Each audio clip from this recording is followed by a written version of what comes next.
नमस्कार। Good morning. जय RCM. सुप्रभात। मॉर्निंग। जय आरसीएम, सुप्रभात। समस्त बहुत बहुत धन्यवाद। आज नुआ सकाळे नुआ चिंताधारा नुआ विचार सकारात्मक चिंताधारा आमे गुरुकुल शाखारे आमे बसिचे। बहुत पावरफुल सेशन आज गुरुकुल। ମୁଁ କହିବି କି ଲାଇଫରେ ସବୁ କିଛି ଛାଡ଼ିକି ଆଜି ଗୁରୁକୁଳ ବହୁତ ପାୱାରଫୁଲ ସେସନ ଅଛି। ତାକୁ ଯେତେ ଥର ଆମେ ଶୁଣିବା ଆଉ କେବଳ ଶୁଣିଲେ ଯେ ହବନି, ତାକୁ ଇମ୍ପ୍ଲିମେଣ୍ଟ କରିବା, କାମ ବି କରିବା। ଆଜି ସାର୍ ଗେସେସର ଫର୍ମୁଲା ଉପରେ ଏତେ ବଢ଼ିଆ ଭାବରେ ପ୍ରାଞ୍ଜଳ ଭାବରେ ସେ କହିଲେ କି ଯେ ଇଏ ସବୁ କଥାକୁ କେବଳ ଆଦତ ବଦଳେଇବା ଦ୍ୱାରା ଏ ସବୁ କାର୍ଯ୍ୟକୁ ଆମେ କରିଦେଇ ପାରିବା। ଯୋଉ ଆଦତ ଆମେ କରୁଛେ ସେ ଆଦତକୁ ପରିବର୍ତ୍ତନ କିଛିଟା ଯଦି ଆମେ କରିଦବା, ତାହେଲେ ଇଏ କିଛି ବଡ଼ କାମ ନୁହେଁ। ये गेसेस ର ଯୋଉ ୱେଡିଙ୍ଗ ଇଏ ବି କିଛି ବଡ଼ କଥା ନୁହେଁ। ଚାନ୍ଦ ସାର୍ ବି ଗ୍ରୁପରେ ବି ପଠେଇଛନ୍ତି, ସେ ଯାହା ସ୍କ୍ରିନଶଟକୁ ବି ପଠେଇଛନ୍ତି। ପ୍ରତି ମଙ୍ଗଳବାର ଦିନ ସକାଳ ସନ୍ଧ୍ୟା 7:20ରେ ୟା ଉପରେ ପ୍ରାଞ୍ଜଳ ଭାବେ ଡିସ୍କସନ ବି ହେଉଛି। କିନ୍ତୁ କଥା ହଉଛି ଏଇଠି ଯେ ଆମେ ତାକୁ କେତେ ଇମ୍ପ୍ଲିମେଣ୍ଟ କରୁଛେ, ସେଇଟା ହଉଛି ଦରକାର। ଗେସେସର ଆମେ 100% ଗ୍ରୋଥ, ଆମେ ଭାଇଟାଲ ପିଡ୍ ଅଛେ, ଭାଇଟାଲ ପିଡ୍ ଆମେ 100% ଗ୍ରୋଥ କରିବା। ତା ପାଇଁ କ'ଣ କରିବା ଦରକାର ନା ଡେଲି ଗ୍ରୋଥ କରିବା ଦରକାର। ଡେଲି ଆଜି ମୁଁ କେତେ କଲି, ମୋର ଟୋଟାଲ ଟିମରେ କେତେ ଟର୍ନଓଭର ହେଲା, ତ ସେ ଟର୍ନଓଭରକୁ ରାତିରେ ଦେଖି ତାକୁ ମୁଁ ଭାବୁଛି ତ ଦିନ ଭିତରେ 2-3 ଥର ଦେଖିବା ଦରକାର ଯେ ଗତକାଲି କେତେ ହେଇଥିଲା, ଆଜି କେତେ, ଆଉ କେତେ ବଢିବ। ତ ଡେଲି ଯଦି ଆମେ ଗ୍ରୋଥ କରିବା ଆମ ଟିମର ବି ଗ୍ରୋଥ ହବ। ଆଉ ସେଥିରେ ନୂଆ ଭାଇଟାଲ ବି ଆସିଯିବେ। ତ ନୂଆ ଭାଇଟାଲ ଆସିଗଲେ ଟିମ୍ ବି ଧୀରେ ଧୀରେ ଡେଭଲପ ହେଇଯିବ, ବହୁତ ସାରା କଥା ହେଇଯିବ। ଆଉ ଆମେ ସନ୍ଧ୍ୟା 7:20ରେ ୟା ଉପରେ ପ୍ରାଞ୍ଜଳ ଉପରେ ଡିସ୍କସନ କରିବା ଯେ କ'ଣ ଆମେ କରିବା ଦ୍ୱାରା କ'ଣ ହଉଛି, କ'ଣ ରେଜଲ୍ଟ ହେଇପାରିବ। ତ ପ୍ରାଞ୍ଜଳ ଭାବରେ ତା ଉପରେ ଡିସ୍କସନ ଆମେ କରିବା। ତ ମୁଁ ଆଶା କରୁଛି ଯେ ଆମେମାନେ ଯେତିକି ସଂଖ୍ୟା ଆମେ ବସୁଛେ, ତ ଆମ ଟିମକୁ ଇନଭଲ୍ଭ କରିବା। ଆଜି ଟିସି ସାର୍ ପୁରା କ୍ଲିଅର କରିକି ଖୋଲିକି କହିବି ଦେଲେ ସେ କଥା ଯେ ଯଦି କୌଣସି ସାଥୀ ଆରସିଏମରେ ରହିକି ଗେସେସର ଫର୍ମୁଲାକୁ ଫଲୋ କରୁନି, ତା ନିଜର ବୁଦ୍ଧି ଆପ୍ଲାଏ କରୁଛି, ତାହେଲେ ସେ ଜାଗାରେ ଆଉ କିଛି କରିହବନି। ସେ ତା ନିଜ ବୁଦ୍ଧି ଅନୁସାରେ ଚାଲିଥିବ। ଆଉ ଯୋଉମାନେ ଇଏଥିରେ ଇନଭଲ୍ଭ ରହୁଛନ୍ତି, ବୁଡ଼ିକି ରହୁଛନ୍ତି ଯେ ଗ୍ରୋଥ ନିଜକୁ କରିବା ପାଇଁ, ସେମାନେ ତ ଗ୍ରୋଥ କରିଚାଲିବେ, ସବୁଦିନ ପାଇଁ ସେ ଗ୍ରୋଥ କରିଚାଲିବେ। ଆଉ ପ୍ରାକ୍ଟିକାଲି ବି ଆଜି ଆମେ ଦେଖିଲେ ଯେ ବହୁତ ସାଥୀ ଅଲରେଡି ଏଇ ଗୁରୁକୁଳକୁ ଇନଭାଇଟ୍ କରିବାର ଯୋଉ ପ୍ରୋସେସ, ଯୋଉ ଡବଲ ଡୋଜ ପ୍ରୋସେସକୁ ଆପ୍ଲାଏ କରିକି ବହୁତ ସାରା ସାଥୀ କହି ବି ଦେଲେ, କହିଲେ ମୁଁ 2-3 ଦିନ ହେଲା କରୁଛି, ଯୋଉଥିରେ କି ମୋର 9 ସାଥୀ ଆସିଗଲେଣି, ମୋର 7 ଜଣ ଆସିଗଲେଣି। ତ ଇଏ ଡବଲ ଡୋଜ ଫର୍ମୁଲା ହଉଛି ଏଇଆ ଯେ ଆମେ ଦିନ ଭିତରେ ତାଙ୍କୁ ଗୁରୁକୁଳ ବିଷୟରେ ଆମେ କହିବା, ଗୁରୁକୁଳର କିଛି ଭିଡିଓ ବି ଦେଖେଇବା। ତାପରେ ସକାଳୁ ଟିକେ ମନେ ପକେଇଦେବା। ତାଙ୍କୁ ଏଇଆ କହିଥିବା ଯେ ସକାଳ 6ଟା ବେଳେ ମୁଁ ଗୋଟେ ଖାଲି ମନେ ପକେଇଦେବି। ସକାଳଟା କେବଳ ମନେ ପକେଇବାର, ସକାଳଟା କାମ ନୁହେଁ ଯେ ସେମାନଙ୍କୁ ଇନଭାଇଟ୍ କରିବା। ଇନଭାଇଟ୍ କରିବା ତା ପୂର୍ବଥର। ତ ୟା ଦ୍ୱାରା କ'ଣ ନା ଏଠି ଯୋଉ ଶିକ୍ଷା ଦିଆ ହଉଛି, ହଁ, ସେଇ କଥାଟା ଯଦି ମୁଁ କହିବି, ସେଇ କଥାଟା ଯଦି ଆମ ଟିମକୁ ଆମେ କହିବା, ଯେତିକି ପ୍ରଭାବଶାଳୀ ହବନି, ସାମ୍ନା ବାଲା ଲୋକ ଯେତିକି ତାକୁ ଗୁରୁତ୍ୱ ହିସାବରେ ନବ ନାହିଁ। କିନ୍ତୁ ଗୁରୁକୁଳରେ ଯଦି ସେ କଥାଟା ଆଲୋଚନା ହେଲା, ତାହେଲେ ଲୋକମାନେ ବହୁତ ପରିବର୍ତ୍ତନ ହେଇଯାଇପାରିବେ। ଚାନ୍ଦ ସାର୍ ବି ବହୁତ ଥର ବି କୁହନ୍ତି ତାଙ୍କ କଥାରେ ଯେ ମୁଁ ସେଇ କଥା ପୁରୀରେ ଯେତେବେଳେ ଲୋକଙ୍କୁ କହୁଥିଲି, ଲୋକ ମୋ କଥା ଶୁଣୁନଥିଲେ। କିନ୍ତୁ ଯେତେବେଳେ ସେଇ କଥାକୁ ସନ୍ଦୀପ ସାର୍ ଆସିକି କହିଦେଲେ, ତ ଲୋକ ସେ କଥାକୁ, ଆରେ ଏଇ କଥାଟା ତୁ ମତେ ଭଲକି ଟିକେ ବୁଝେଇକି କହିଲୁନି। ତ କଥା ହଉଛି ଯେ ଆମ ନିଜ କ୍ଲୋଜ ଲୋକ ଆମ କଥା ଶୁଣନ୍ତିନି। ହଁ, ଏଇ ତ କହୁଥିବ, କ'ଣ ଗୋଟେ କହୁଥିବ, ଆମ କଥାକୁ ଗୁରୁତ୍ୱ ଦିଅନ୍ତିନି। କିନ୍ତୁ ଗୁରୁକୁଳକୁ ଯଦି ଆମେ ଇନଭାଇଟ୍ କରିଦେଲେ, ତାହେଲେ ଆମର ସବୁକିଛି ହେଇଯାଇପାରିବ। ସେଥିଲାଗି ଯଦି ଆମେ ମନ ଭିତରେ ସଂକଳ୍ପ ନେଇଛେ ଯେ ମନ ଭିତରେ ଆମେ କିଛି ଗୋଟେ ବଡ଼ କରିବା ପାଇଁ, ମନ ଭିତରେ ଆମ ଭିତରେ ଗୋଟେ ବହୁତ ବଡ଼ ପ୍ରଣ ରହିଯାଇଛି, ତାହେଲେ ଆମକୁ ଇଏ ଗୁରୁକୁଳ ଶିକ୍ଷାକୁ ଆଗକୁ ବଢିବାକୁ ପଡିବ। ଆଉ ଲୋକଙ୍କୁ ଇନଭାଇଟ୍ କରିବାକୁ ପଡିବ। ତ ଲୋକଙ୍କୁ ସିଷ୍ଟମେଟିକ ଆମକୁ ଚେଷ୍ଟା କରିବା ଦ୍ୱାରା ପ୍ରୟାସ କରିବା ଦ୍ୱାରା ଇଏ କାମ ହେଇଯାଇପାରିବ। ତ ୟା ଦ୍ୱାରା ଆମେ ବହୁତ ବହୁତ ଉପରକୁ ଆମେ ଯାଇପାରିବା।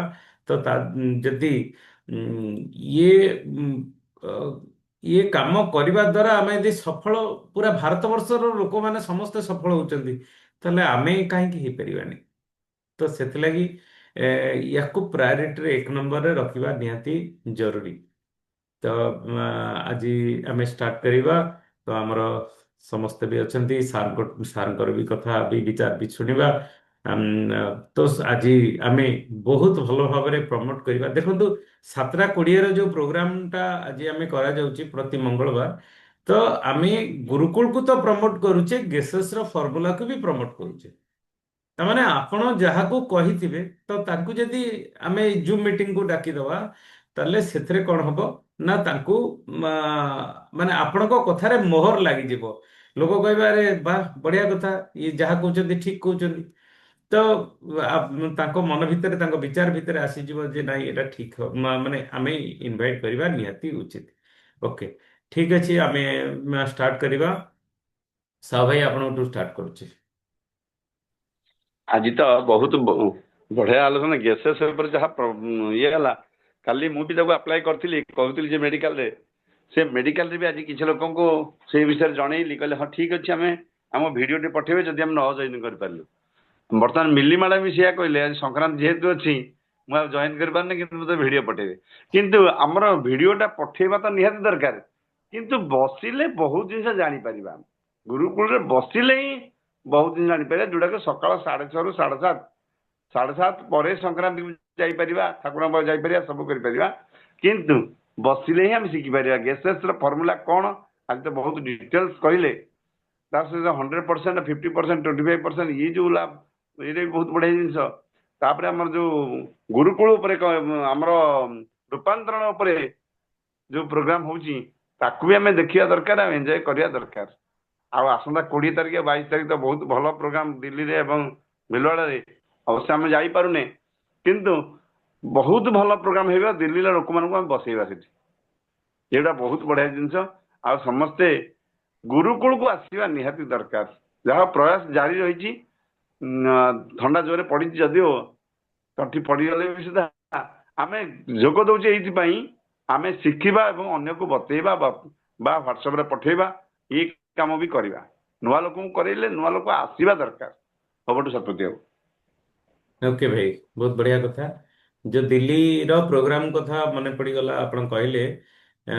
ପ୍ରଥମେ ଆମ ଆମ ଟିମରେ ଦିଲ୍ଲୀରେ କିଏ ରହୁଛନ୍ତି, ତ ତାଙ୍କର ଗୋଟେ ଲିଷ୍ଟ ବି କରିବା ନିହାତି ଜରୁରୀ। ଆଜି 16 ତାରିଖ ହେଇଗଲା, ଆଉ 3 ଦିନ ପରେ ସେଠି ହବ, ଯୋଉଟା କି ଅନୁପମ ଖେର ଆସିବେ। ବହୁତ ଭଲ ଆଟ୍ରାକ୍ସନ ରହିବ। ତ ତାଙ୍କୁ ତ୍ୟାଗରାଜ ଷ୍ଟାଡିୟମରେ ହବ। ତ ତାଙ୍କୁ ବି ବହୁତ ବଢିଆ, ତ୍ୟାଗରାଜ ଷ୍ଟାଡିୟମରେ ଆଗରୁ ବି ବହୁତ ସାରା ଆମେ ମିଟିଂ ବି ଆଟେଣ୍ଡ କରିଛେ।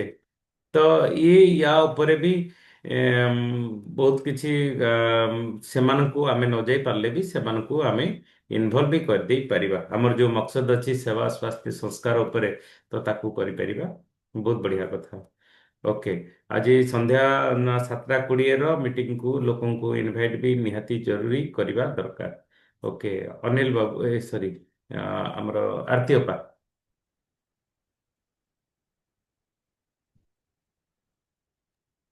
ଜୟ ଆସିଏମ୍।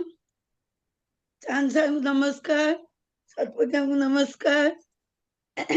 ଆଜି ଗୁରୁକୁଳରେ ଗ୍ରୋଥ ଉପରେ ସେଇ ଡିସ୍କସନ ଚାଲିଥିଲା, ଯେ ଆମକୁ ରିମାଇଣ୍ଡ ବାର ବାର କରୁଛନ୍ତି ଗୁରୁଦେବ, କାହିଁକି ଯେ ଆମେ ଯାହାକୁ ଜଏନ୍ କରୁଛୁ ତାକୁ ଖାଲି କିଣେଇ ଦେଇକି ବସିବା ଠିକ ହେବନି। ତେଣୁ ମୁଁ ଏ ମାସରେ ଯାହାକୁ ସବୁ ଜଏନିଂ ଦେଇଛି ତାଙ୍କୁ ମୁଁ ରିମାଇଣ୍ଡ କରୁଛି, ଫୋନ କରିକି କହୁଛି, ତମେ ଏତିକି କିଣିଛ, ଆଉ ତମର କିଣିବାର ଅଛି କି? ନା ହଁ, କିଣିବାର ଅଛି। ଯଦି କିଣିବାର ଅଛି ତାହେଲେ କିଣିଦିଅ, ମାନେ ଆଉ ଡେରି କର ନା। ଗ୍ରୋଥ ଯଦି ଚାହୁଁଛ, ତମର ଯଦି 1500 ବିବି କରିବାର ଅଛି, କି 2500 ବିବି କରିବାର ଅଛି, କି 5000 ବିବି କରିବାର ଅଛି, ଆଉ 15 ଦିନ ଭିତରେ କର। ମୁଁ ତାଙ୍କୁ ରିମାଇଣ୍ଡ କରୁଛି ସବୁବେଳେ। ଏଇ ତପନ ଆମ ଯିଏ, ସିଏ ତାର କରିବ ବୋଲି ଚାହିଁଲା, ମୁଁ ତାକୁ ଆଜି ବି ଫୋନ କରିବି। ତାହେଲେ ଆମେ ଯେତେ ଆମ ଟିମରେ ସମସ୍ତ ମେମ୍ବରଙ୍କୁ ବି ମୁଁ କହୁଛି, ତମେ ଆର ମାସେ ଯୋଉ ଗ୍ରୋଥ ଥିଲା ତାକୁ ବଢେଇବାକୁ ଚେଷ୍ଟା କର। ଆଉ ଗ୍ୟାସେସ୍ ଫର୍ମୁଲା ସମସ୍ତଙ୍କ ଆଗରେ ତମେ କୁହ, କହିବା ଦରକାର ନାହିଁ, ତମେ ନିଜେ ଜାଣିଲେ ସେଇଟାକୁ ବୁଝେଇ କହିବ। ତାଙ୍କୁ ଯାଇକି ଗ୍ୟାସେସ୍ ବିଷୟରେ କହିଲେ ସେ କଣ ବୁଝିବେ, ଯିଏ ନୂଆ ଜଏନିଂ କରିବେ। ମୋ କହିବା କଥା, ନିଜେ ଆଗେ ଆମେ ଆମ ଭିତରେ ଆମେ ଇଏ କଲେ ଆମେ ଯାଇ ବାହାର ଲୋକଙ୍କୁ କହିବା। ଜଏନିଂ ଦେଇଦେଲେ ଖାଲି ହବନି, ତାଙ୍କୁ ହୋମ ମିଟିଂ ଆମେ ଡାକିକିରି ପୁଣି ସମସ୍ତଙ୍କୁ ବସେଇବା, ବସେଇକି ତମେ ଏ ମାସରେ କଣ ଗ୍ରୋଥ କଲ। ମୋ ଟିମରେ ମୁଁ ସେୟା ସମସ୍ତଙ୍କୁ କହୁଛି, ଆମର ଏଇ ଯୋଉମାନେ ଆର ମାସେ ଯେତିକିରେ ଥିଲେ କେମିତି ଇମ୍ପ୍ରୁଭ କରିବେ ମୁଁ ଫୋନ କରି ସେମାନଙ୍କୁ କହୁଛି। କାଲି ବି ପ୍ରବୀଣା ମ୍ୟାଡାମ ସେଇ କଥା କହୁଥିଲି ଯେ ତମର ଆରମ୍ଭରେ ବିଘ୍ନ ବିଘ୍ନେ ରହିଛ, କେମିତି ଏ ମାସରେ ଗ୍ରୋଥ କରିବ ସେଇଟା ପାଇଁ ଟିକେ ପ୍ରୟାସ କର। ପିତାକୁ ବି କହୁଛି, ସମସ୍ତଙ୍କୁ କହୁଛି, ମୋ ନିଜକୁ ବି ମୁଁ ନିଜେ କେମିତି ଗ୍ରୋଥ ହବ ସେଇଟା ବି ଚେଷ୍ଟା କରୁଛି। ଏଇଟା ଆମେ ଶିଖିଲୁ। ମାନେ ଗୁରୁକୁଳେ ବସିଲେ ଆମର ମାନେ ପ୍ରତ୍ୟେକ ଦିନ ଆମେ କଣ ଗ୍ରୋଥ କରୁଛୁ, ମାନେ ସମସ୍ତଙ୍କ ସାଙ୍ଗରେ କଣ କଣ୍ଟାକ୍ଟରେ ଆସୁଛୁ, ମାନେ ସେଇଟା ଘର କାମ କରିକି ବି ରିମାଇଣ୍ଡ କରିବାକୁ ପଡିବ ନା ନାହିଁ। ମୁଁ ସମସ୍ତଙ୍କୁ ସେୟା କହୁଛି, ଖାଲି ମାନେ ଲାଷ୍ଟ ମୋମେଣ୍ଟକୁ ରଖନା କିଛି। କାଲି ସେୟା ମୁଁ କହିଲି, ମାନେ କାଲି ସେ ଟିକି ହଉ ଆମ ଯେତେ ମୋ ଟିମର ସମସ୍ତଙ୍କ କାଲି କିଣେଇଛି, ଆଉ ତାକୁ ବିଲିଂ ବି କରେଇଛି ଫୋନରେ। ମୁଁ ସବୁ କରିଦେଇଛି, ଏ କାମ ସବୁ କରିଦେଇଛି। ରାତିରେ ବି ଦେଖିଲି କେତେ ହେଇଛି ଟୋଟାଲ ପିଭି ସମସ୍ତଙ୍କର, ପୁଣି ଆଜି ବି ରିମାଇଣ୍ଡ କରିଛି। ତେଣୁ ଆମେ ଗୁରୁକୁଳେ ବସିବା ଦ୍ୱାରା ଗୁରୁଜୀ ସେୟା କହୁଛନ୍ତି, ତମେ ନିଜର ଗ୍ରୋଥ ଦେଖିବା ସାଙ୍ଗେ ସମସ୍ତଙ୍କ ଗ୍ରୋଥ ଦେଖିବା ବି ଦରକାର। ଏତିକି କହୁଛି। ହଁ, ସମସ୍ତଙ୍କର ଉନ୍ନତି ହେଲେ ତ ନିଜର ଉନ୍ନତି ହବ। ହଁ ଓକେ, ବହୁତ ବଢିଆ କଥା। ବର୍ଷା ଯଦି ହବ ତ ସମସ୍ତଙ୍କ ଜମିରେ ହବ ନା ଜଣଙ୍କ ଜମିରେ? ସେଇ ଏ ହଉଛି କଥା, ବହୁତ ବଢିଆ କଥା। ସେଥିଲାଗି ସମସ୍ତେ ଯଜ୍ଞ କରିବା ଦରକାର। ତ ଆଜି ଆଜି ବି ଅପା 7ଟା 20ରେ ମିଟିଂରେ ଆପଣ ଇନଭାଇଟ୍ କରନ୍ତୁ। ଯୋଉ ପରିଶ୍ରମ ଆମକୁ ସମସ୍ତଙ୍କୁ ଇଣ୍ଡିଭିଜୁଆଲି କରି କରି ମାନେ ସମସ୍ତଙ୍କୁ କହିବାକୁ ପଡୁଛି, ଯଦି ଆମେ ମିଟିଂର ଆଦତରେ ପକେଇଦେଲେ, ଗୁରୁକୁଳର ଆଦତରେ ପକେଇଦେଲେ ଏତେ ମେହନତ କରିହେବନି। ମାନେ ଦେଖନ୍ତୁ, ଆମେ କଣ କରୁଛେ, ହଉନି କଣ ପାଇଁ, ଯେ ଆମେ ଯୋଉମାନଙ୍କୁ ଜଏନିଂ କରୁଛେ ସେଇମାନଙ୍କୁ କେବଳ ପରଚେଜ କରିବା ପାଇଁ ମେହନତ ଲଗାଉଛେ। ତ ବର୍ତ୍ତମାନ ଆମର କାମ ହଉଛି ଏଇଆ ଯେ ସେମାନଙ୍କୁ ଆମେ ଯଦି ଗୁରୁକୁଳରେ ବସେଇବା ତାହେଲେ ସେମାନେ ତାଙ୍କ କାମ କରିବେ, ତ ଆମେ ପୁଣି ନୂଆ ସନ୍ଧାନରେ ରହିବା। ତ ଇଆ ଦ୍ୱାରା କଣ ହୁଏ କି ଗ୍ରୋଥ ହେଇ ଚାଲେ। ତ ଆମେ ଯଦି ସେଇ ଭିତରେ ରହୁଥିବା ତାହେଲେ ଆଗକୁ ନାଇଁ ବଢିବା କେତେ? ନାଇଁ ନାଇଁ, ଗୁରୁକୁଳେ ବସିବା ପାଇଁ ମୁଁ ସମସ୍ତଙ୍କୁ କହୁଛି, ହଁ, ସମସ୍ତଙ୍କୁ କିନ୍ତୁ କହୁଛି, ମନେ ପକେଇଛି। ବସେଇବାର ଫର୍ମୁଲା ଆଜି ସାର୍ ଯୋଉ କହିଲେ, ହଁ କି ସେଇଟା ବି ଆମେ ସକାଳୁ ଥରେ ମନେ ପକେଇଦବା ତାଙ୍କୁ ଯେ ନୂଆ ଲୋକ, ନୂଆ ଆଜି ଧରି ନିଅନ୍ତୁ କାଲି ଆମେ ଯୋଉମାନଙ୍କୁ କହିଥିଲେ ତ ସେମାନେ ଗୋଟେ ଲିଷ୍ଟ କରିଥିବା, ଯେ ପକେଟ ଡାଏରୀ କହୁଛନ୍ତି, ଗୋଟେ ଲିଷ୍ଟ କରିଥିବା, ଆଜି ସକାଳୁ ଟିକେ ଖାଲି ରିମାଇଣ୍ଡ କରିଦବା ଯେ ଖାଲି କହୁଛନ୍ତି ଆମେ ସକାଳୁ ଉଠିପାରୁ, ଆଉ କଣ କରିବୁ? ହଁ, ଦୁନିଆରେ ଯଦି ସମସ୍ତେ ସକାଳୁ ନ ଉଠି ପାରୁଥାନ୍ତେ ତାହେଲେ ଗୁରୁକୁଳରେ 1000 ଲୋକ କେମିତି ହଉଥାନ୍ତେ, ୟୁଟ୍ୟୁବରେ 10,000 ଲୋକ କେମିତି ବସୁଥାନ୍ତେ। ଆମର ମାନେ ଖୋଜିବାର କୋଉଠି ନା କୋଉଠି କମ ରହିଯାଉଛି।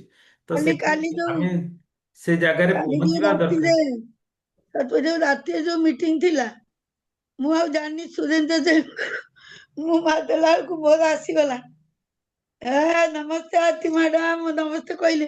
ମୁଁ ବି କହିଲି, ମତେ ପଚାରିଲେ ଲାଷ୍ଟ, ମୁଁ କିଛି ହ୍ୟାଣ୍ଡ ରେଜ କରିନି, ମୁଁ ସବୁ କହିଛି। ନାଇଁ ନାଇଁ, ବଢିଆ। ଆମେ ଶିଖିବା ନିହାତି ଦରକାର, କାରଣ ଯୋଉଠି ସୁଯୋଗ ମିଳୁଛି, ସମୟ ମିଳୁଛି ଶିଖିବାର, ଆମେ ଶିଖିବାନି କାହିଁକି? ଓକେ, ଭାଇ ବି ବସିଥିଲେ।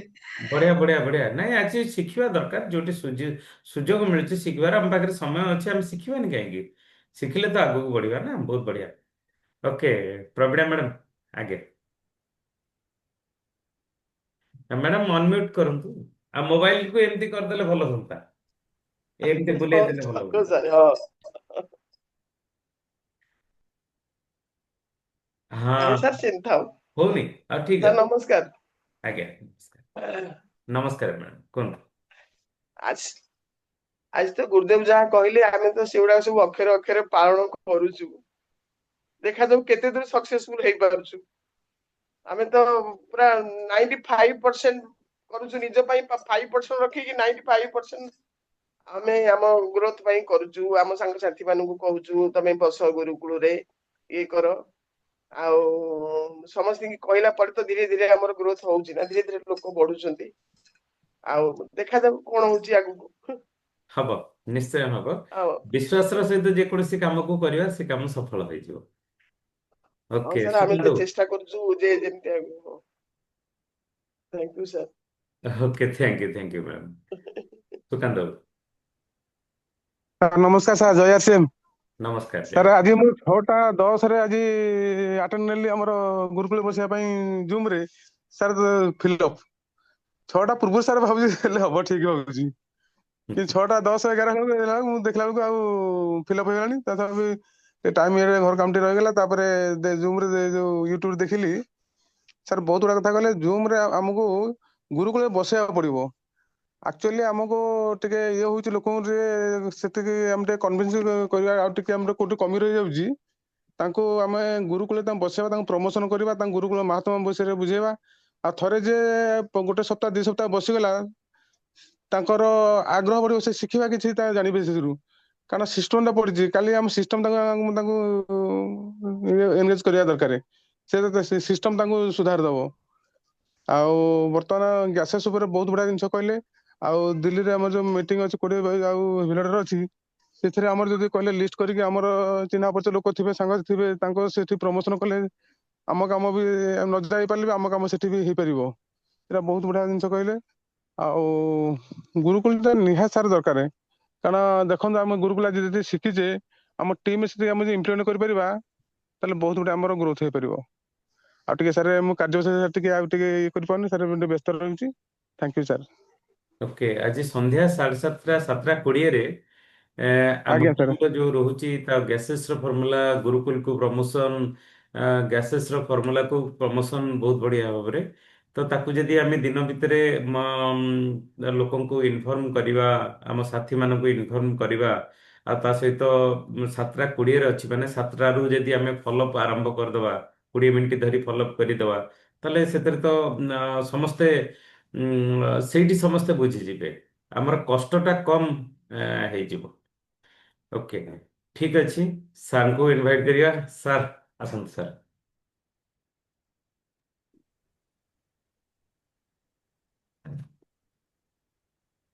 ନମସ୍କାର। ନମସ୍କାର ସାର୍। ନମସ୍କାର ନମସ୍କାର। ସମସ୍ତଙ୍କୁ। नमस्कार ଜୟ ନମସ୍କାର। सर, जय ଆରସିଏଫ। सर। ଜୟ ଆରସିଏଫ। ଗ୍ୟାସେସ୍ ଫର୍ମୁଲା ଉପରେ ଆଜି ତ ବହୁତ ଭଲ ଭାବେ ପୁଣି ଥରେ ସାର୍ ବୁଝେଇଲେ, ଟିସି ସାର୍ ବୁଝେଇଲେ, ଆପଣମାନେ ତ ସବୁ ବୁଝିଛନ୍ତି। ତ କଥାଟାକୁ ମନେ ରଖିବା କଥା, ମନେ ରଖିକିରି ନିଜର ଟିମକୁ ଯାହା ବୁଝିଲେ କହିବା କଥା। କେତେ ଆପଣମାନେ ଆଜି ଦିନ ଭିତରେ ଟିମକୁ କହିପାରୁଛନ୍ତି, ସେଇଟା ବଡ କଥା। କେତେ ଲୋକଙ୍କୁ ଆପଣ ସେ ଲିଙ୍କ ସହିତ ଭିଡିଓଟା, ଆଜିର ଭିଡିଓଟା ପଠେଇ ପାରିବେ, ସେଇଟା ହଉଛି ଆପଣଙ୍କର ଆଜି ବଡ ମାନେ ଗୋଟେ ପ୍ରଥମ କର୍ତ୍ତବ୍ୟ। ଆପଣ ଜୁମ ର ଲିଙ୍କ ଟାକୁ ପଠାନ୍ତୁ। 50 ଲୋକଙ୍କୁ, 100 ଲୋକ, ଯେତେ ଆପଣଙ୍କର ଟିମରେ ଅଛନ୍ତି, ଜୁମ ର ଲିଙ୍କ ଆଉ ଭିଡିଓ ପଠେଇବାରେ କଣ 10 ମିନିଟ 5-7 ମିନିଟ ଲାଗିବ। ତା ସହିତ ଗ୍ୟାସେସ୍ ର ଯୋଉ ସ୍କ୍ରିନଶଟ ବି ପଠେଇଦେବେ। ଏଇଭଳି ସବୁ ପ୍ରତ୍ୟେକ ଲୋକଙ୍କୁ ଯଦି ଆପଣଙ୍କ ଟିମରେ ପଠେଇବେ, ବାର ବାର ପ୍ରତିଦିନ ପଠେଇବେ, ତବେ ନିଶ୍ଚୟ ତାଙ୍କ ଭିତରେ ପ୍ରତିକ୍ରିୟା ହବ ନା। ପ୍ରତିକ୍ରିୟା ନିଶ୍ଚୟ ଭାବରେ ହବ। ପ୍ରତିଦିନ ଯଦି ଭିଡିଓ ଯାହା ହଉଛି ସେଇଟା ପଠେଇବେ, ଆଉ ଲିଙ୍କଟା ତା ସାଙ୍ଗେ ପଠେଇଥିବେ, ଜୁମ ର ଲିଙ୍କଟା। ଜୁମ ର ଲିଙ୍କରେ ବସନ୍ତୁ, ନହେଲେ ଭିଡିଓରେ ଜୁମ ୟୁଟ୍ୟୁବରେ ବସନ୍ତୁ। ଯୋଉମାନେ ବସି ନ ପାରିବେ ସେମାନେ ତାକୁ ଦେଖନ୍ତୁ। ତେଣୁ ସେ ବିଷୟରେ ପୁଣି ତାଙ୍କ ସହିତ ଦିନ ଭିତରେ ପୁଣି କେତେବେଳେ ଫୋନ କରିକିରି ତାଙ୍କ ସହିତ କଥାବାର୍ତ୍ତା କରନ୍ତୁ। ଏଇ ପ୍ରକ୍ରିୟା ଯଦି ଚାଲିବ ଆଉ ଚଲେଇ ରଖିବେ, ତେବେ ନିଶ୍ଚିତ ଭାବରେ ତାର ରେଜଲ୍ଟ ପାଇବେ। ଗତ 2 ମାସ ଭିତରେ ଆପଣମାନେ ଯଦି ସେମିତି କରିଥିବେ ତ ନିଶ୍ଚୟ ରେଜଲ୍ଟ ହେଇଯିବ। ମୁଁ ନିଜକୁ ପଚାରନ୍ତୁ, ଆପଣମାନେ କରିଛନ୍ତି କି ନାହିଁ। ପ୍ରତିଦିନ ଭିଡିଓ, ପ୍ରତିଦିନ ଲିଙ୍କ ପଠେଇବା, ତାପରେ ତାଙ୍କ ସହିତ ଫୋନରେ କଥାବାର୍ତ୍ତା କରିବା। ମିନିମମ୍ 10-20-30 ଜଣଙ୍କ ସହିତ ଯଦି କଥାବାର୍ତ୍ତା କରିବେ, ଆଉ ଏଇଟା ଯଦି ରିପିଟେଡଲି ହବ, ଲୋକମାନଙ୍କ ଉପରେ ପ୍ରଭାବ ପଡିବ। ସେମାନେ ନିଶ୍ଚିତ ଭାବରେ ଭିଡିଓ ଦେଖିବେ। ସେମାନେ ହୁଏତ ତାଙ୍କ ଭିତରୁ କେତେ ଜଣ ଗୁରୁକୁଳ ମଧ୍ୟ ଆଟେଣ୍ଡ ମଧ୍ୟ କରିପାରନ୍ତି। ସବୁର ସାରରେ କଥା ହଉଛି ଏଇଆ। ତେଣୁ ଆଜି 7:20 ସନ୍ଧ୍ୟାରେ ଆପଣମାନେ ସମସ୍ତଙ୍କୁ କୁହନ୍ତୁ ଆପଣଙ୍କ ଟିମର ପୁଣି ସେଇ ଗ୍ୟାସେସ୍ ଉପରେ ଆଲୋଚନା କରାଯିବ। ସାର୍ଙ୍କର ଟିସି ସାର୍ଙ୍କର ଦୀର୍ଘ 25 ବର୍ଷର ଅନୁଭୂତି ଆଉ ତାଙ୍କର ଯୋଉ ରିସର୍ଚ୍ଚ କରି ସେ ଲକ୍ଷ ଲକ୍ଷ ଲୋକଙ୍କର କାର୍ଯ୍ୟକଳାପକୁ ଷ୍ଟଡି କରି ଯୋଉ ନିଷ୍କର୍ଷରେ ସିଏ ବାହାରିଛନ୍ତି ଯେ ଗ୍ୟାସେସ୍ ଫର୍ମୁଲା ଉପରେ ଆପଣମାନେ ସମସ୍ତେ ଫୋକସ କରନ୍ତୁ। ଆଉ ପୁଣି ବାର କହୁଛନ୍ତି ଆଉ ଅନ୍ୟ ଆଡେ ଅଯଥା ଏପଟ ସେପଟ କାମ କରିକି ଏନର୍ଜି ନଷ୍ଟ କରନ୍ତୁନି। ଇଆଡେ ସିଆଡେ କାମ କରିକି ଏନର୍ଜି ନଷ୍ଟ କରନ୍ତୁନି, ସମୟ ନଷ୍ଟ କରନ୍ତୁନି। କେବଳ ଏଇ ଗ୍ୟାସେସ୍ ର 5ଟି ଶବ୍ଦ, ଏ 5ଟି ଶବ୍ଦ ଉପରେ ଯଦି ଫୋକସ କରିବେ ତାହେଲେ ଆପଣଙ୍କର ବିଜନେସ୍ ନିଶ୍ଚିତ ବଢିବ। ସେ 5ଟି ଶବ୍ଦ ସହିତ ଆଉ ଗୋଟିଏ, ଏଇଟା ତ ଗ୍ୟାସେସ୍ ର ଫର୍ମୁଲା, କିନ୍ତୁ ଆଉ ଗୋଟେ ତାର ବେସିକ ଜିନିଷ ଯୋଉମାନେ ଆରସିଏମ ରେ ଜଏନ କରିବାକୁ ଆପଣ ତାଙ୍କୁ କହୁଛନ୍ତି କିମ୍ବା ଆରସିଏମ ରେ ଜଏନ କରିଛନ୍ତି, ଆରସିଏମ ର ମୂଳ କଥା ସେମାନେ ଜାଣିନାହାନ୍ତି, ସେମାନେ ଆଗ୍ରହ ଅଛି ଯେ ଆରସିଏମ କରିବା ପାଇଁ, ବିଜନେସ କରିବା ପାଇଁ, ପ୍ରଡକ୍ଟ କିଣିବା ପାଇଁ। ତେବେ ତାଙ୍କର ଗୋଟିଏ ମନ୍ତ୍ର ହଉଛି, ପିସି ସାର୍ କହୁଥିଲେ, ବିସି ସାର୍ କହନ୍ତି, ସମସ୍ତେ କହନ୍ତି, ଆମେ ଶୁଣି ଶୁଣି ଆସିଛୁ, ଗୋଟିଏ ମନ୍ତ୍ର ହଉଛି ଦୋକାନ ବଦଳେଇବା। ଏତେ ଗୋଟିଏ ଶବ୍ଦ, ଏଥିରେ ଅତି ସରଳ ଆଉ ୟା ଭିତରେ ସମସ୍ତ ଶକ୍ତି ଆରସିଏମ ର ଭରପୁର ହେଇକି ରହିଛି। ଦୋକାନ ବଦଳେଇବା। ଯଦି ଆପଣ ଆରସିଏମ ସମର୍ପିତ ହେଇକି କାମ କରିବାକୁ ଚାହୁଁଛନ୍ତି, ତେବେ ଦୋକାନ ପ୍ରଥମେ ବଦଳାନ୍ତୁ। ଆମେ ଯେତେବେଳେ ଆରମ୍ଭ କରୁଥିଲୁ ଦୋକାନ ବଦଳିବାର ସେତେବେଳେ ପ୍ରଡକ୍ଟ ଆସିନଥିଲା, ଧୀରେ ଧୀରେ ଧୀରେ ଧୀରେ ଆସିବା ଆରମ୍ଭ ହେଲା। ତ ଏବେ ତେଲ, ଲୁଣ, ହଳଦୀ, ସାବୁନ, ଅଟା, ଯାହା ସବୁ ଆମର ବେସନଠୁ ଆରମ୍ଭ କରି ଯାହା ରୋଷେଇ ଘର ଜିନିଷ ଆମର ଦରକାର ହଉଛି, ଆଉ ଯୋଉଟା ଆରସିଏମ ରେ ଅଛି ତାକୁ ସେମାନେ ବଜାର ଦୋକାନରୁ ଆଣନ୍ତୁ ନାହିଁ। ପ୍ରଥମେ ଏଇ ଅଭ୍ୟାସ ଟା ଯଦି କରେଇ ଦିଆଯିବ, ଏଥିରେ ବିଜନେସ ବଢିଯିବ। ଏଥିରେ ବିଜନେସ ବଢିଯିବ। ତାପରେ ଗ୍ୟାସେସ୍ ର ଫର୍ମୁଲା, ଦୋକାନ ବଦଳେଇଲେ ତ ଗ୍ୟାସେସ୍ ର ଫର୍ମୁଲା ନା, ଦୋକାନ ବଦଳେଇଲେ ଗ୍ରୋଥ ହେଇଯିବ। ଦୋକାନ ବଦଳେଇଲେ ସ୍ୱୟଂ ସେ ଖରିଦି, ସ୍ୱୟଂ ସେ ଖରିଦିରେ ପୁଣି ସେଇ 1500, ସେଇ 1500, ସେଇ 1000, ସେଇ 1500 ଖାଲି କିଣି କିଣିକିରି ଲୋକେ କରିଦେବା, ଗୋଟେ 1500 2000 କିଣିବ। କ୍ରମାନ୍ୱୟ ତାକୁ ବଢେଇବା, ନିଜେ ବଢେଇବା, ନିଜର ଖରିଦିରେ, କାରଣ ପ୍ରଡକ୍ଟ ବଢି ଯାଉଛି ନା। ଲୋକେ ସେଇ ଗୋଟିଏ ରେଟ୍ ରେ କିଣି ଚାଲିଛନ୍ତି, କିନ୍ତୁ ପ୍ରଡକ୍ଟ କେତେ ବଢିଗଲାଣି। ତ ସେଇ ଅନୁସାରେ ସେ ପ୍ରଡକ୍ଟ ଟା ପୁଣି ବଜାରରୁ କାହିଁ ଆଣିବେ, କାହିଁକି ଆରସିଏମ ର ପ୍ରଡକ୍ଟ କୁ ୟୁଜ କରିବେନି। ଏଇଟା ହିଁ ଆପଣଙ୍କ ଟିମରେ କାଉନସିଲିଂ କରନ୍ତୁ। ତାପରେ କଣ ଆପଣଙ୍କ ଟିମରେ ଦେଖିବେ ସେମାନଙ୍କର କେମିତିକା କିଣିବାରେ ତାଙ୍କର କେମିତିକା ବୃଦ୍ଧି ହବ, ସେମାନେ କେମିତି ଅଧିକା ଅଧିକା କିଣିବେ, ସେଇଟା ବି ସମସ୍ତଙ୍କୁ ଆପଣ କାଉନସିଲିଂ ବି କରନ୍ତୁ।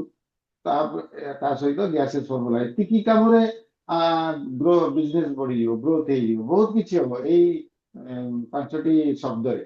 ତା ଛଡା ଯଦି ଦୋକାନ ବଦଳେଇବାର ଯୋଉ ବେସିକ ଜିନିଷଟାକୁ ଆପଣ ମାନେ ସବୁବେଳେ ଆଲୋଚନା କରିବେ।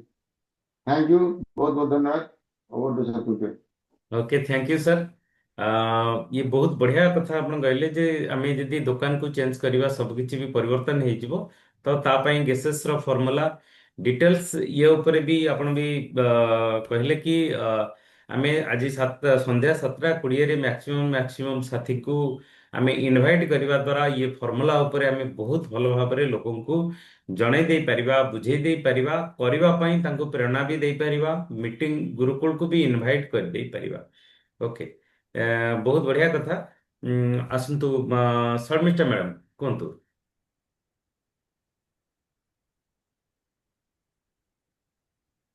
ହଁ ମ୍ୟାଡ଼ାମ, ଅନମ୍ୟୁଟ୍ କରନ୍ତୁ। ସାର୍ ନମସ୍କାର, ଜୟ ଆଶ୍ରମ। ଆଜ୍ଞା, ନମସ୍କାର। ବ୍ୟକ୍ତିତ୍ୱର ବିକାଶ ପାଇଁ ଗୁରୁକୁଳକୁ ଆସିବା ନିହାତି ଜରୁରୀ। ମୁଁ ମୋର ଟିମ୍ ମେମ୍ବର ଏବଂ ଅନ୍ୟମାନଙ୍କୁ ସମସ୍ତଙ୍କୁ ବି ଇନଭାଇଟ୍ କରୁଛି ଗୁରୁକୁଳକୁ ଆସିବା ପାଇଁ। ଆଉ ଗ୍ୟାସେସ୍ ର ଫର୍ମୁଲାକୁ ଆପ୍ଲାଏ କରିବା, ଦୋକାନକୁ ଚେଞ୍ଜ କରିବା, ଏଇଟା ଗୋଟେ ବହୁତ ବଡ ଇମ୍ପୋର୍ଟାଣ୍ଟ ଜିନିଷ ସାର୍ କହିଲେ। କି ଅନ୍ୟମାନଙ୍କୁ ଯାହାକୁ ବି ଆମେ କନଭିନ୍ସ କରୁଛୁ କହୁଛୁ, ଏଇଟା ବି ତାଙ୍କୁ ମାନେ କହିବାକୁ ଏଥର ପଡିବ। Thank you sir. ଆଉ କଣ କହିବି? ନାଇଁ, କରିଲେ ହିଁ ସମସ୍ତଙ୍କର ମଙ୍ଗଳ ହବ, ସମସ୍ତଙ୍କର ଉନ୍ନତି ହବ। ଯୋଉଥିପାଇଁ ସମସ୍ତଙ୍କୁ ଆଜ୍ଞା ଆମେ ଆଣିଛେ ଏ ସଂସ୍ଥାକୁ, ଏ ସିଷ୍ଟମକୁ, ତ ସମସ୍ତଙ୍କର ଉନ୍ନତି ହବ। ଆଜ୍ଞା ଓକେ, ବହୁତ ବଢିଆ କଥା। ଆଜ୍ଞା ଆଜ୍ଞା। କାର୍ତିକ ବାବୁ,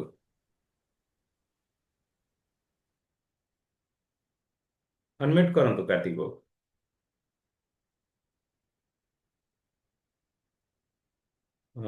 ମନୋଜ ବାବୁ କୁହନ୍ତୁ। ହଁ, କାର୍ତିକ ବାବୁ କୁହନ୍ତୁ। ସାର୍ ନମସ୍କାର, ଜୟ ଶ୍ୟାମ। ଆଜି ତ ଗ୍ୟାସେସ୍ के ऊपर ମାନେ ବହୁତ ଭଲ ଶାନଦାର ମିଟିଂ ହେଲା ଗୁରୁକୁଳରେ। ତ ଗ୍ୟାସ୍ के ऊपर ଆମେ ଯଦି କାମ କରିବା ଟିମ୍ ବି ବହୁତ ଗ୍ରୋଥ ହେଇପାରିବ। ମୁଁ ବି ଆମର ଗୁଜରାଟର ଟିମ୍ କି ମାନେ ପୁରା କାଲି ସାରଙ୍କ ସାଙ୍ଗରେ କଥା ହଉଥିଲି। ତ ସେ ଗ୍ୟାସ୍ ଉପରେ କାମ କଲେ ସବୁ କିଛି ଜାଣି ହବ ଆଉ ଗ୍ରୋଥ ବି କରିହବ ବିଜନେସ କୁ। କେବଳ ଯେ ଆମେ କଲେ ହବନି, ଟିମ୍ କରିବା ଦରକାର, ଟିମକୁ ଇନଭାଇଟ କରିବା ଦରକାର ଗୁରୁକୁଳକୁ। Okay, thank you. ଆଜ୍ଞା ସାର୍। ମନୋଜ, ମନୋଜ ବାବୁ ଆଜ୍ଞା କୁହନ୍ତୁ, ଅନମ୍ୟୁଟ କରନ୍ତୁ। ଜୟ ଶ୍ୟାମ ସାର୍। ଆଜ୍ଞା ନମସ୍କାର, ଜୟ ଶ୍ରୀ। ନିଶ୍ଚିନ୍ତ ଆଜ୍ଞା, ଶିକ୍ଷା ତ ବହୁତ ବଢିଆ। କାହିଁକିନା ଗୁରୁକୁଳରେ ବସିଲେ ମୁଁ ପ୍ରାୟ ମାସେ ଏମିତି ଏକରକର ହେଇଯାଇଥିଲି, ପଛେ ଶୁଣୁଥିଲି ଆଜ୍ଞା। କିନ୍ତୁ ଗୁରୁକୁଳରେ ଶିକ୍ଷା ଆବଶ୍ୟକ, ନିଶ୍ଚିନ୍ତ ଆବଶ୍ୟକ। ଆଉ ଚେଷ୍ଟା କରିବୁ ଆମେ ବର୍ତ୍ତମାନ ବି ସମସ୍ତଙ୍କୁ ଗୁରୁକୁଳରେ ବସାଇବା, ଏବଂ ମଧ୍ୟ ଡେଲି ଫୋନ କରାଯାଉଛି ଯେ ଭାଇ ଗୁରୁକୁଳରେ ବସନ୍ତୁ ବସନ୍ତୁ। କିନ୍ତୁ ଏଇଟା ଗୋଟେ ଜିନିଷ ବି ହଉଛି ଆଜ୍ଞା, କଣ କି ଏଇ ଯୋଉ ଲୋକ ବର୍ତ୍ତମାନ ଗୋଟେ ଗୋଟେ ଲୋକ ଜୁମରେ ଜାଣି ପାରୁନାହାନ୍ତି। ଏଇ ଜିନିଷଟା ଟିକେ ବି ଜଣେଇବାକୁ ପଡିବ ଆଉ ତାଙ୍କୁ ଯାଇକିରି ଆଉ ହଁ ମିଟିଂ କେମିତି ଆଟେଣ୍ଡ କରାଯିବ, ଏଗୁଡା ଟିକେ ଜଣେଇବା ଆଉ। ଜୟ ଶ୍ୟାମ ସାର୍। ହଁ, ଆକ୍ଚୁଆଲି ସେ ବିଷୟରେ ଡିଟେଲ୍ସରେ ଆଜି ଆମେ ସନ୍ଧ୍ୟା 7:20ରେ ଡିସ୍କସନ କରିବା। ତ ଆପଣଙ୍କ ଟିମକୁ ଇନଭାଇଟ୍ କରନ୍ତୁ, କଣ କଣ କଲେ କେତେବେଳେ କଣ କରିପାରିବା, ତ ତା ଉପରେ ଆମେ କରିପାରିବା। ଓକେ, ବହୁତ ବଢିଆ କଥା। ଅନିଲ ସାର୍ କୁହନ୍ତୁ, ଅନମ୍ୟୁଟ କରନ୍ତୁ। ଆମେ ଖୋର୍ଦ୍ଧା ଯାଇଥିଲୁ, ଆପଣ ଦେଖା ଦେଲେନି। ହଁ କୁହନ୍ତୁ। ହଁ, ମୁଁ ଦେଖିଛି ଆପଣଙ୍କୁ। ଆପଣ ଦେଖିନାହାନ୍ତି, ଆପଣ ସେ ଆଗରେ ବସିଥିଲେ, ମୁଁ ଏପଟେ ଗୋଟେ ସାଇଡ ପଟକୁ ବସିଥିଲି ତ। ମିଟିଂ ସାର୍, ପରେ କି ଆରମ୍ଭରେ ବି ଆପଣଙ୍କ ଦେଖା ମିଳିଲାନି। ଓକେ, ଠିକ ଅଛି, ଆଜିର ପ୍ରୋଗ୍ରାମ କୁହନ୍ତୁ, ଆଜି କଣ ଆମେ ଶିଖିଲେ। ସାର୍ ମୁଁ ଗୁରୁକୁଲ ଜଏନ କରିପାରୁନି କି ମୁଁ ଉଠିଲା ବେଳକୁ ରାତି ଡେରି ହେଇଯାଉଛି। ଆଜି ଆଲାରାମ ଲଗେଇକି କାଲିଠୁ ଜଏନ କରିବି ଆଉ ଚେଷ୍ଟା କରି କାଲିଠୁ ଜଏନ କରିବି ମୁଁ କହିଲେ ଆଉ। ମୁଁ ଜଏନ କରିବା ସହିତ ବି ଯିଏ ମୋ ପାଖରେ ଯୋଉ ମେମ୍ବର ଯିଏ ଅଛନ୍ତି ତାଙ୍କୁ ବି କହିବି ଗୁରୁକୁଲରେ ଜଏନ କରନ୍ତୁ। ହଁ ହଁ, ନାଇଁ ଆକ୍ଚୁଆଲି କଥା ହଉଛି ଏଇଆ ଯେ ଆମେ ୟୁଟ୍ୟୁବରେ ନିଜକୁ ମାନେ ଜଏନ୍ କରିଦେଲେ ଆମ୍, ଆମେ ଆମ କାମ ସହିତ ବି ତାକୁ ଶୁଣିପାରିବା। ବହୁତ ସାରା ସାଥୀ ବି ପୁରା ଭାରତ ବର୍ଷରେ ସମସ୍ତେ ସେୟା କରୁଛନ୍ତି ଯେ ୟୁଟ୍ୟୁବରେ ଲଗେଇକି ନିଜର କିଏ ମର୍ଣ୍ଣିଂ ୱାକ୍ କରୁଛି, କିଏ ସବୁ ଶୁଣୁଛି, କିନ୍ତୁ ଶୁଣୁଛନ୍ତି। ଶୁଣିଲେ କଣ ହବ, ଆମେ ସେଇ କାମକୁ ଇମ୍ପ୍ଲିମେଣ୍ଟ କରିଦେଇ ପାରିବା। ଯାହା ହଉ, ବହୁତ ବହୁତ ବହୁତ ବହୁତ ଧନ୍ୟବାଦ ଆପଣମାନଙ୍କୁ ସମସ୍ତଙ୍କୁ। ପୁଣି ଆଜି ସନ୍ଧ୍ୟା 7:20ରେ ଆମେ ଆପଣଙ୍କ ପୁରା ଟିମ୍ ସହିତ ଆଜି ଆମେ ବସିବା। ଆଉ ବସିବାର କାରଣ ହଉଛି ଏଇଆ ଯେ ଯୋଉ ପ୍ରୟାସରେ ଆପଣମାନେ ଲାଗିଛନ୍ତି ତାକୁ ସହଜ କରିବା ପାଇଁ ଇଏ ପ୍ରତି ମଙ୍ଗଳବାର ଦିନ 7:20ରେ ପଇଁଚା ଆମର 40 ମିନିଟ୍ ଇଏ ମିଟିଂ ରହୁଛି। ତ ସେଥିଲାଗି 7ଟା ବେଳକୁ ଆମେ ଦିନ ଭିତରେ ଯାହାକୁ କହିଥିବା ତାର ଲିଷ୍ଟ କରିଥିବା, 7ଟାରୁ 7:20 ଭିତରେ ତାକୁ ଫଲୋ କରିକି ଠିକ୍ 7:20ରେ ଆମେ ଯଦି ଜଏନ୍ କରିଯିବା, ଆମ ସମୟ ନଷ୍ଟ ହବ ନାହିଁ। ତ ଆମେ ଠିକ୍ 40 ମିନିଟ୍ରେ ଆମେ ମିଟିଂର ଏଣ୍ଡ ସମୟଟା ତ ନିର୍ଦ୍ଦିଷ୍ଟ ଅଛି, ଆମେ ଏଣ୍ଟ୍ରି କେତେବେଳେ କରିବା ସେଟା ତ ଆମ ଉପରେ ନିର୍ଭର କରେ। ଓକେ, ବହୁତ ବଢିଆ କଥା। ସମସ୍ତଙ୍କୁ ବହୁତ ବହୁତ ଧନ୍ୟବାଦ। ଆଜି ଆମେ ସମସ୍ତେ ଗୋଟେ ବହୁତ ବଡ ସଂକଳ୍ପ ନେଇଛେ, ବହୁତ ବଡ ବିଚାର ନେଇଛେ। ଦିନ ସାରା କାମ କରିବା, ପୁଣି ସନ୍ଧ୍ୟା ବେଳେ ଆମେ ଦେଖା ହବା। ଓକେ, ନମସ୍କାର, ଜୟ ଶ୍ରୀ। ଜୟ ଶ୍ରୀ ଜୟ ଶ୍ରୀ, ଜୟ ଜୟ ଶ୍ରୀ, ଜୟ ଶ୍ରୀ। ଜୟ ଶ୍ରୀ। ଜୟ ଶ୍ରୀ।